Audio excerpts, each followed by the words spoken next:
نحمده ونصلي على رسوله الكريم أما بعد أعوذ بالله من الشيطان الرجيم بسم الله الرحمن الرحيم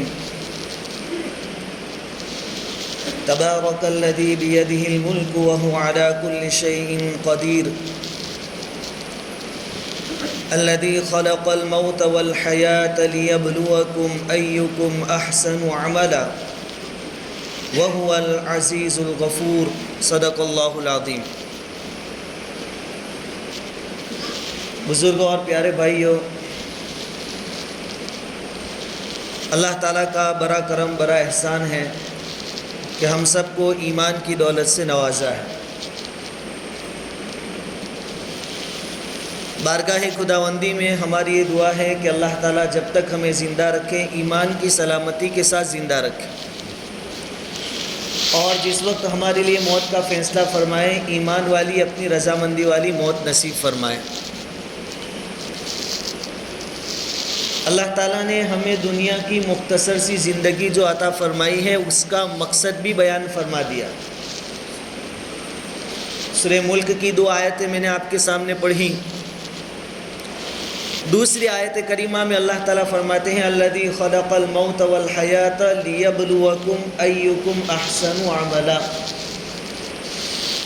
کہ میں نے زندگی اور موت کا یہ سلسلہ اس لیے چلایا ہے تاکہ تم کو آزماؤں کہ تم میں سے کون اچھے اعمال کرتا ہے، زیادہ اچھے اعمال کون کرتا ہے۔ تو ہماری آزمائش کے واسطے ہیں زندگی اور موت کا یہ سلسلہ۔ اب چونکہ آزمائش کے واسطے ہیں تو بہت سی مرتبہ ایسا ہوتا ہے کہ گناہ کے اسباب ہمارے سامنے پیدا ہوتے ہیں، یعنی انسان کو گناہ کا موقع ملتا ہے۔ اللہ رب العزت دیکھنا چاہتے ہیں کہ اس کو موقع ملا، وہ مجھ سے ڈر کر گناہ سے رک جاتا ہے یا مجھے بھول جاتا ہے۔ ایسے موقع پر جو گناہ سے بچ گیا اور اللہ رب العزت سے ڈر گیا، ایسے لوگ کامیاب ہیں۔ وَلِمَنْ خَافَ مَقَامَ رَبِّهِ جَنَّتَانِ۔ حضرت یوسف علیہ السلام کا واقعہ ہم بارہا سنتے ہیں کہ آپ کو عزیز مصر کی عورت کی طرف سے زناکاری کی دعوت ملی، آپ نے منع کر دیا، اور آپ کے بس میں صرف کیا تھا؟ دروازے کی طرف بھاگنا، چونکہ دروازوں پر تو تالے لگے تھے، لیکن آپ کے بس میں بھاگنا تھا۔ آپ نے اپنے بس کا کام کیا، بھاگے دروازے کی طرف، باقی کا کام اللہ رب العزت نے آسان فرما دیا، عزیز مصر کو گھر پہنچا دیا، زناکاری سے بچ گئے۔ پھر مصر کے اندر جو عورتیں تھیں ان کو جب یہ معاملہ معلوم ہوا، بات معلوم ہوئی، تو وہ طعنہ دینے لگی عزیز مصر کی بیوی کو۔ وقال نسوة فی المدینة امرأة العزیز تراود فتاها عن نفسه، کہ مصر کے بادشاہ کی بیوی یا وزیر کی بیوی ہو کر ایک غلام پر عاشق ہو گئی، طعنہ دیا۔ یوسف علیہ السلام کیا چیز ہے یہ بتانے کے واسطے عزیز مصر کی عورت نے سب عورتوں کی دعوت کی۔ یوسف علیہ السلام کو سامنے سے گزارا گیا، آپ کے حسن و جمال کو دیکھ کر عورتوں نے اپنے ہاتھ کاٹ لیے۔ پھر جنہوں نے طعنہ دیا تھا ان کو اس عورت نے جواب دیا کہ دیکھو جیسے تم عاشق ہو گئے ویسے میں بھی عاشق ہو گئی۔ آگے قرآن نے نقل کیا یوسف علیہ السلام کا مزید امتحان کیا تھا۔ ایک مرتبہ تو بچ گئے، آگے عزیز مصر کی بیوی کا قول قرآن نے نقل کیا ہے وَلَقَدْ رَاوَدتُّهُ عَن نَفْسِهِ فَاسْتَعْصَمَ، کہ میں نے تو اپنی طرف سے اس کو دعوت دی تھی لیکن یہ بچ گیا۔ وَلَئِن لَّمْ يَفْعَلْ مَا آمُرُهُ، اگر میری ڈیمانڈ یہ پوری نہیں کرے گا، یوسف علیہ السلام میری ڈیمانڈ پوری نہیں کریں گے، لَيُسْجَنَنَّ، تو جیل جانا پڑے گا ان کو، وَلَيَكُونَ مِنَ الصَّاغِرِينَ، اور جن کی جیل ہوتی ہے ان کی بدنامی بھی ہوتی ہے۔ اگر میری بات نہیں ماری، میری ڈیمانڈ پوری نہیں کی تو یوسف کو جیل جانا پڑے گا۔ گناہ کی اتنی پرفیکٹ دعوت تھی، لیکن یوسف علیہ السلام کا جواب کیا تھا؟ قال رب السجن احب الی مما یدعوننی الیہ۔ یہ اصل چیز، یوسف علیہ السلام نے اللہ تعالیٰ سے دعا کی کہ کہ جس چیز کی دعوت وہ دے رہی ہے اس سے زیادہ جیل میں جانا مجھے منظور ہے۔ زنا کاری میں مبتلا ہونے سے تو جیل جانا اچھا ہے۔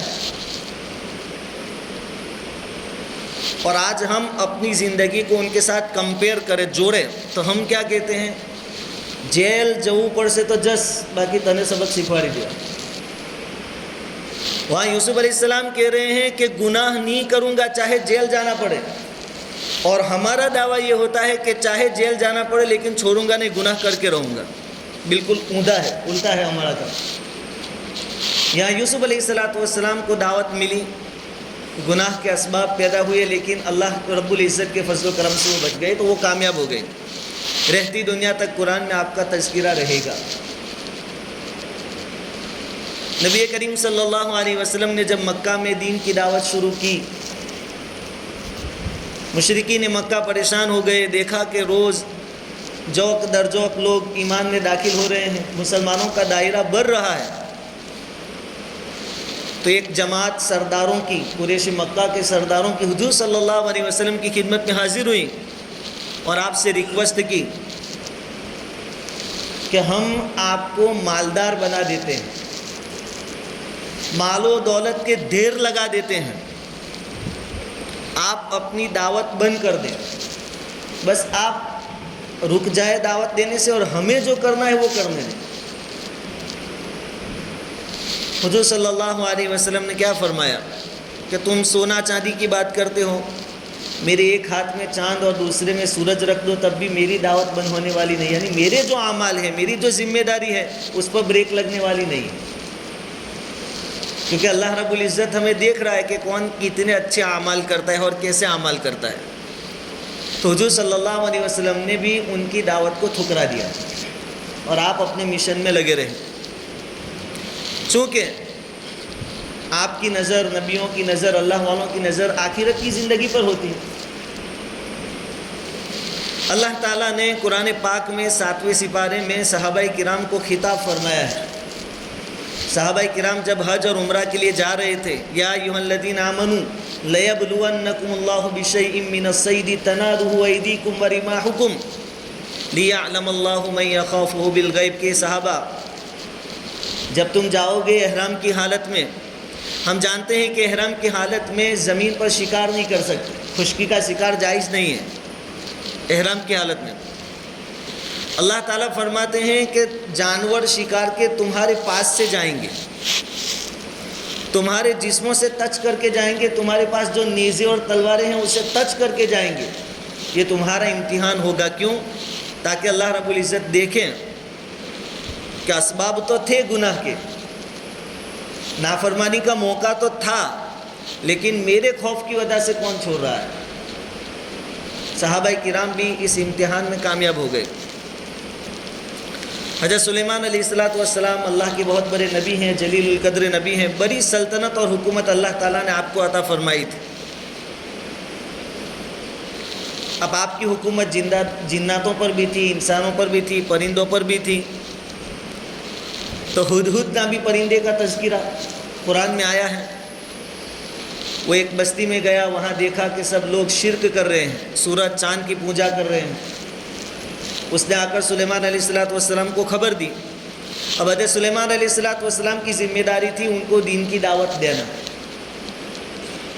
آپ نے قاصد بھیجا، خط لکھ کر، اور کہا کہ اللہ کی اطاعت کرتے ہوئے میرے دربار میں آ جاؤ، میری ماتحتی قبول کر لو اور شرک چھوڑ دو۔ تو جو بستی تھی سبا، اس میں جو بادشاہ ہوتا ہے وہ ایک عورت تھی، بلقیس۔ اس نے بھی سلیمان علیہ السلام کو چیک کرنے کے واسطے بہت سارے تحفے تحائف بھیجے۔ وَإِنِّي مُرْسِلَةٌ إِلَيْهِمْ بِهَدِيَّةٍ فَنَاظِرَةٌ بِمَا يَرْجِعُ الْمُرْسَلُونَ، کہ دیکھتے ہیں اگر سلیمان علیہ السلام صرف دنیا دار آدمی ہوں گے، مال و دولت کی لالچ ہوگی، تو تحفے تحائف قبول کر لیں گے اور وہ اپنا راستہ پکڑ لیں گے اور ہمیں اپنے حال پر چھوڑ دیں گے۔ لیکن یہاں تو مال و دولت کا کوئی مسئلہ نہیں تھا۔ فَلَمَّا جَاءَ سُلَيْمَانُ قَالَ تُمِدُّونَنِي بِمَالٍ فما آتانی اللہ خیر مما آتاکم بل انتم بہدیتکم تفرحون. چونکہ یہ لوگ آخرت کے واسطے جیتے تھے. ہمارے جیسا معاملہ ان کا نہیں تھا کہ جیسے آوے جدھر سے آوے آنے دو. سلیمان علیہ السلام نے کہا کہ تم لوگ یار مجھے مال دو گے اور میری مدد کرو گے مال کے ذریعے. مجھے اللہ نے بہت دیا ہے. بل انتم بہدیتکم تفرحون, تمہارا ہدیہ تم کو مبارک, لے جاؤ یہاں سے. ہمیں مال نہیں چاہیے. یہ تمہاری طرف سے جو پیشکش ہوئی, آفر آئی ہے, تو ہمارے لیے امتحان ہے اللہ کی طرف سے کہ ہم قبول کر کے اللہ کو ناراض کر لیتے ہیں یا دولت کو ٹھکرا کر اللہ کو راضی کر لیتے ہیں. تو اللہ رب العزت دنیا میں امتحان لیتے ہیں, موقع بھی ملتے ہیں. اب ہمارے اوپر دار و مدار ہے کہ ہم ان موقعوں کو کیسے بھناتے ہیں, اللہ کو راضی کر لیتے ہیں یا پھر اللہ کی نافرمانی میں مبتلا ہو جاتے ہیں. حضرت عمر بن عبدالعزیز رحمۃ اللہ علیہ, جن کو عمر ثانی کہا جاتا ہے, دوسرے عمر, آپ امیر المؤمنین ہیں, خزانے آپ کے قبضے میں,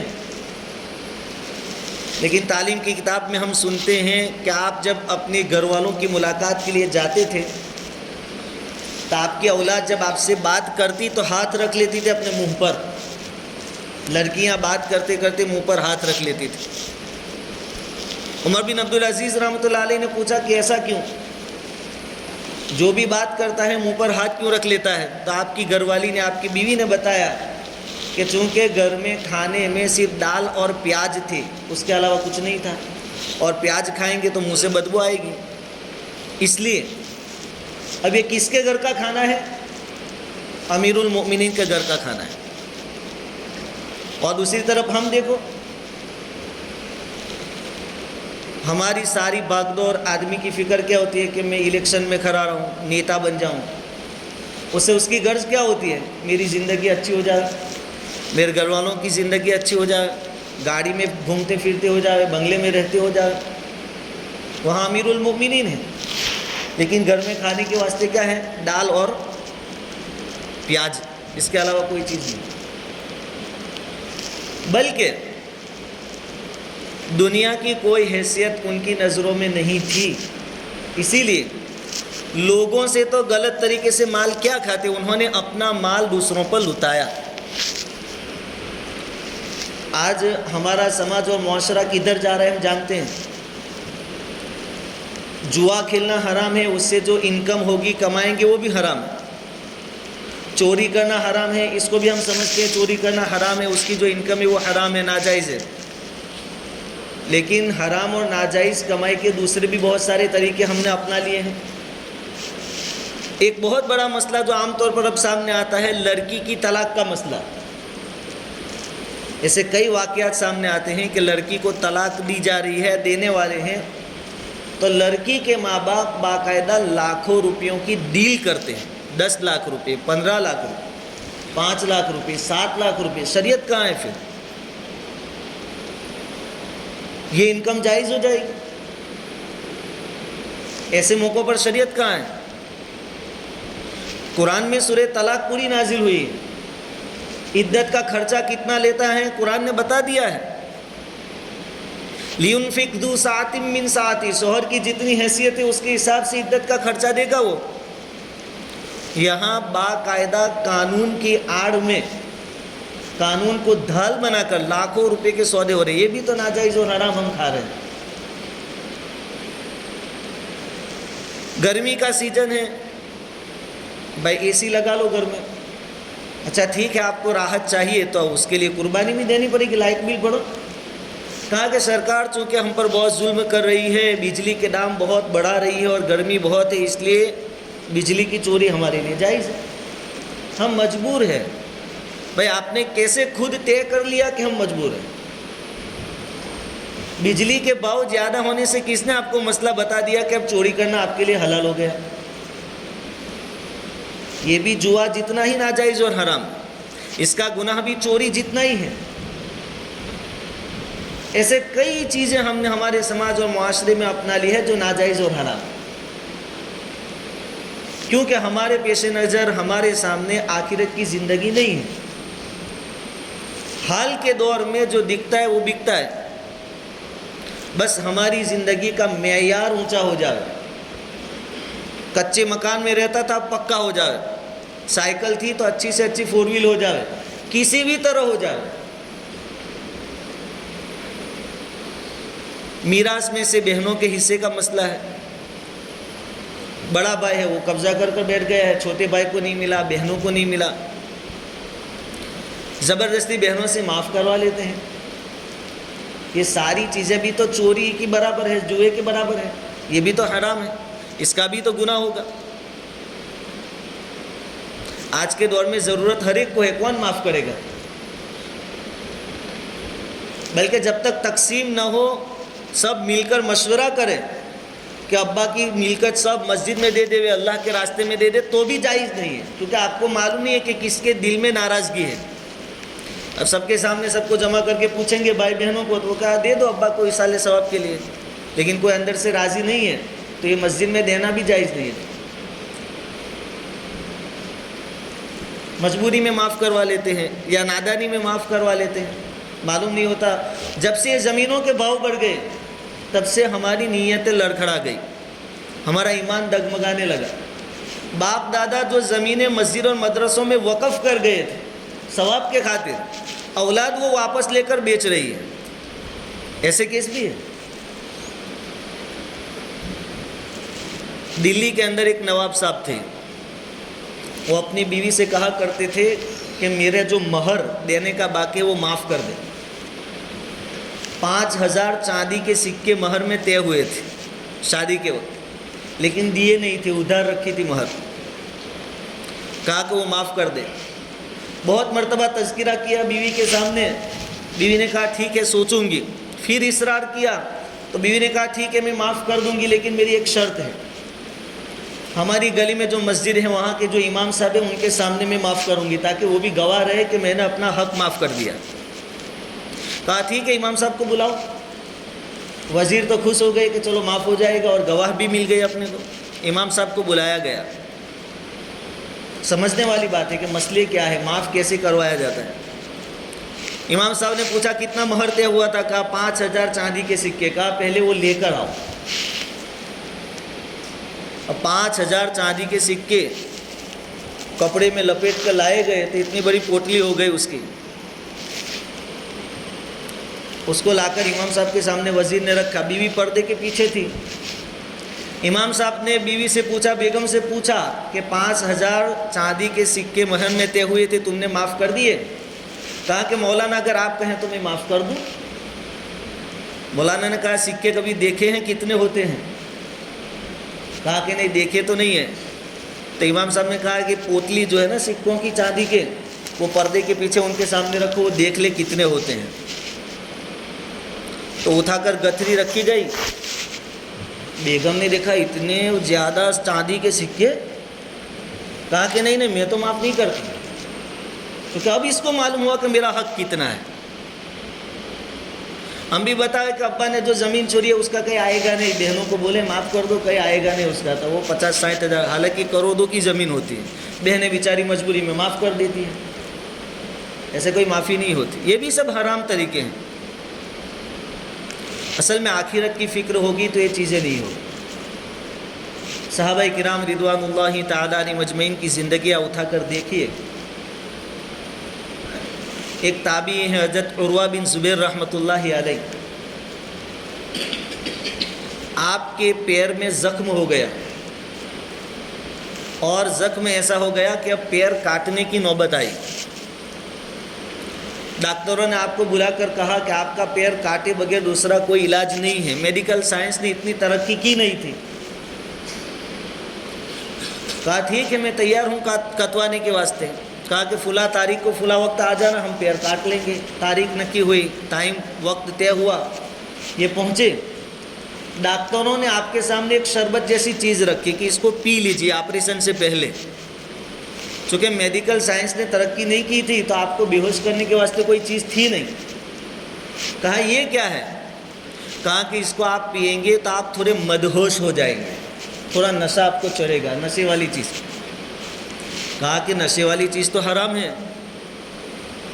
کہا کہ اگر آپ مدہوش نہیں ہوئے اور باہوش رہے تو آپ سے برداشت نہیں ہوگا، اتنی تکلیف ہوگی، پیر کاٹیں گے تب، اس لیے آپ پی لو، مجبوری ہے۔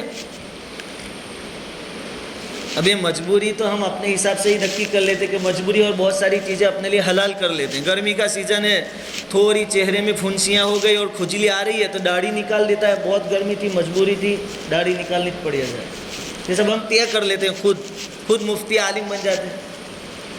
اور وہاں عروہ بن زبیر کہتے ہیں کہ نہیں، نشہ آور چیز حرام ہے، میں اس کو نہیں پیوں گا۔ کہا کہ پھر آپ جانیں، تکلیف آپ کو ہوگی۔ کہا ٹھیک ہے، مجھے منظور ہے۔ اچھا آپریشن کب کریں؟ کہا جب میں اللہ کے ذکر میں مشغول ہو جاؤں، عبادت میں مشغول ہو جاؤں، اس وقت تم میرا پیر کاٹ لینا۔ ڈاکٹروں نے ایک اور ریکویسٹ کی کہ چلو ٹھیک ہے، آپ جذبات میں کہہ رہے ہیں، ہم ایک کام کرتے ہیں، 5-10 آدمی لا کر آپ کے پاس بٹھا دیتے جو آپ کو پکڑیں گے کاٹتے وقت۔ کہا کہ اس کی ضرورت نہیں۔ اب چونکہ ان کی زندگیاں ایسی تھیں، ان کی عبادتیں ایسی تھیں۔ کہا کہ جب میں اللہ کی عبادت میں مشغول ہو جاؤں گا مجھے کچھ پتہ نہیں رہے گا، آپ اپنا کام کر لینا۔ یہ اللہ کی عبادت میں مشغول ہوئے، ڈاکٹروں نے آپ کا پیر کاٹ لیا ہے۔ اب پیر کاٹا تو خون نکلے گا، خون بند کرنے کے واسطے بھی دوا چاہیے۔ اس زمانے میں خون بند کرنے کے واسطے اس کو داغا جاتا تھا، لوہے کی سلاخ کو گرم کیا جاتا اور اس سے داغا جاتا تھا۔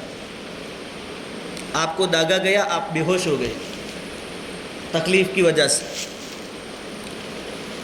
جب آپ ہوش میں آئے، آپ نے پوچھا میرا وہ پیر کہاں ہے جو آپ نے کاٹا؟ ڈاکٹروں نے کہا یہ رہا آپ کا پیر۔ آپ نے اس وقت جو الفاظ کہے کہ اللہ تو گواہ ہے کہ 4 چیزوں کے سہارے میری زندگی چل رہی تھی، 2 ہاتھ اور 2 پیر، تیرا شکر ہے کہ ایک ہی گیا، ابھی 3 باقی۔ ہم ہوتے تو ہم کیا کہتے ہیں؟ ہائے واویلے کرتے کہ ایک پیر چلا گیا۔ یہاں جو باقی ہے اس پر اللہ کا شکر کہ تیرا شکر ہے 3 باقی ہے ابھی بھی۔ اور اس سے بڑھ کر جو بات بتائی کہ اللہ تو گواہ ہے کہ اس پیر کے ذریعے کبھی غلط کام کی طرف میں گیا نہیں، پوری زندگی کبھی ایک قدم غلط کاموں کی طرف اٹھے نہیں۔ یہ ان کی زندگی تھی، اور ہماری زندگیاں قدم قدم پر گناہ ہے، قدم قدم پر ہم گناہ کی طرف جا رہے ہیں۔ تو پوری بات کا خلاصہ یہ ہے کہ دنیا میں ہمیں جو زندگی ملی ہے وہ آزمائش کے واسطے ہے۔ کسی بھی موقع پر خود نکی نہ کر لے کہ یہ مجبوری ہے اور یہ عذر ہے اور یہ چیز ہمارے لیے جائز ہے، اور حرام کو حلال نہ کر لے۔ آدمی غریب ہے، چاہے کتنا غریب ہو، لیکن اگر 2 وقت کھانا مل جاتا ہے، اس کی زندگی گزر رہی ہے، تو اس کے لیے بھی دوسرے طریقے جائز نہیں ہے کہ کسی کا مال لوٹ لے، چوری کرنا اس کے لیے جائز ہو جائے، ایسی بات نہیں۔ اللہ دے کر آزماتے ہیں، لے کر بھی آزماتے ہیں۔ دیکھو ایک عابد تھے، یعنی عبادت گزار بندے تھے، پہاڑ پر چلے گئے بستی کے باہر، اور وہاں اللہ کی عبادت میں مشغول رہتے تھے۔ اللہ تعالیٰ کی طرف سے انتظام یہ تھا کہ روزانہ ان کو 2 روٹی مل جایا کرتی تھی غیب سے۔ ان کو بھی معلوم نہیں ہوتا تھا کہ کہاں سے روٹی آتی، وہ روٹی کھا لیتے، اپنا پیٹ بھر لیتے اور عبادت میں لگے رہتے۔ اب اللہ رب العزت نے ان کو آزمانا چاہا، تو ایک دن رات کو کھانا نہیں آیا، روٹی نہیں آئی۔ اب بھوک ان کو پریشان کرنے لگی، کسی طرح رات انہوں نے گزار دی پہاڑ کے اوپر جہاں رہ کر عبادت کرتے تھے۔ صبح میں بھوک اور بڑھ گئی تو بھوک سے بے چین ہو کر پہاڑ سے نیچے آ گئے۔ نیچے یہودیوں کی بستی تھی، ایک گھر پر انہوں نے دستک دی اور کہا کہ میں بھوکا ہوں، مجھے کھانا دو۔ سوال کر لیا، حالانکہ یہ عابد کی شان کے خلاف تھا۔ یہودی گھرانے میں جو لوگ تھے انہوں نے مانگا، انہوں نے اس وجہ سے 3 روٹیاں ان کو دی۔ یہ 3 روٹیاں لے کر جا رہے تھے، لیکن جس گھر سے کھانا ملا وہاں باہر ایک کتا باندھا ہوا تھا، ایک کتا۔ وہ کتا اس کے پیچھے لگ گیا، عابد کے پیچھے۔ اس نے سوچا کہ 3 روٹیاں ہیں، اس کو 1 روٹی دے دیتا ہوں، یہ بھی کھا کے روانہ ہو جائے گا، میں اطمینان سے واپس اوپر جا کر عبادت میں مشغول ہو جاؤں گا کھانا کھا کر۔ کتے نے فٹافٹ اپنی روٹی پوری کر لی، وہاں تک وہ خاصے اوپر تک چڑھ گئے عابد. کتے نے پیچھا کیا واپس اور واپس پہنچ گیا اور بھونکنے لگا زور زور سے. عابد کو محسوس ہوا کہ اگر اس کو یہ روٹی نہیں دی گئی تو مجھ پر حملہ کرے گا, مجھے نقصان پہنچائے گا. اس نے ایک اور روٹی دے دی. کہا چلو ایک سے کام لگا لیں گے. ایک روٹی ڈال کر وہ بھاگا پھر کہ میں جلدی سے اپنی جگہ پہنچ جاؤں اور ایک روٹی کھا کر اپنا پیٹ بھروں. کتا دوسری روٹی بھی کھا گیا اور بہت تیزی سے اس کے پیچھے بھاگا, اور اس بار بالکل قریب تھا کہ اگر وہ تیسری روٹی بھی نہ ملتی تو اس پر حملہ کر دیتا کتا. اب عابد کو محسوس ہو گیا کہ اگر یہ روٹی اس کو نہیں دی گئی تو یہ مجھے کھا جائے گا, جان بچانے کا مسئلہ آ گیا. تو اس نے بہت ککلتے ککلتے, ہم جو اپنی زبان میں کہتے ہیں, وہ روٹی بھی اس کو ڈال دی اور کہنے لگا کہ نالائق, 3 روٹی مانگنے سے ملی تھی, سب تو ہی کھا گیا, تجھے شرم نہیں آتی؟ عابد کہہ رہا ہے کتے سے. کتے نے جواب دیا اس کو, چونکہ یہ سارا سسٹم اللہ کی طرف سے تھا. کہا کہ بے شرم میں نہیں ہوں, تو ہے. میں پچھلے 4-5 سالوں سے یہودی کے مکان پر ہوں. کبھی کبھی ایسا ہوتا ہے کہ 2-2, 3-3 دن تک کھانا نہیں ملتا. 2-2, 3-3 دن تک کھانا نہیں ملتا تو بھی میں کبھی دوسرے کے در پر نہیں جاتا کھانے کے واسطے, صبر کر لیتا ہوں. اور تجھے ایک دن روٹی نہیں ملی تو اللہ کو چھوڑ کر یہودی کے گھر پر آ گیا مانگنے کے واسطے. ایک دن روٹی نہیں ملی. اب تو بتا, بے غیرت اور بے شرم تو ہے کہ میں ہوں؟ تب اس کو احساس ہوا کہ واقعتاً بے غیرت اور بے شرم تو میں ہوں. ہمارے اوپر بھی اللہ تعالیٰ کے لاکھوں احسانات ہیں, اللہ کی بے شمار نعمتیں ہمارے اوپر ہے, لیکن کوئی ایک آدھ چیز ہاتھ سے چلی جاتی ہے تو آدمی پوری زندگی اس کے پیچھے رو دھو کر گزار دیتا ہے کہ یہ ہو گیا وہ ہو گیا. حالانکہ ہمارا کام ہے اللہ کی جو نعمتیں باقی ہیں اس کا شکریہ ادا کرنا.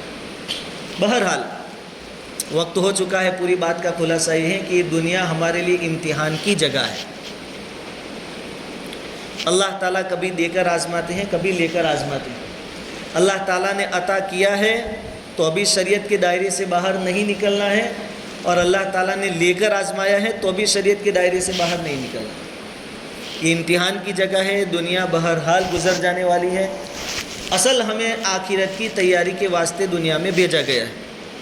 اس کے لیے ہر وقت چوکنا رہیں. کسی بھی معاملے میں خود طے نہ کر لے کہ میں معذور ہوں, مجبور ہوں, یہ چیز میرے لیے حلال ہو گئی, جائز ہو گئی. اپنے اماموں سے پوچھیں, علماء سے پوچھیں, اور تقوی کے ساتھ اپنی زندگی گزارنے کی کوشش کریں, اور اس کے لیے اللہ رب العزت سے بار بار دعائیں کریں. اللہ رب العزت کہی سنی باتوں پر کہنے سننے سے زیادہ عمل کی توفیق عطا فرمائے.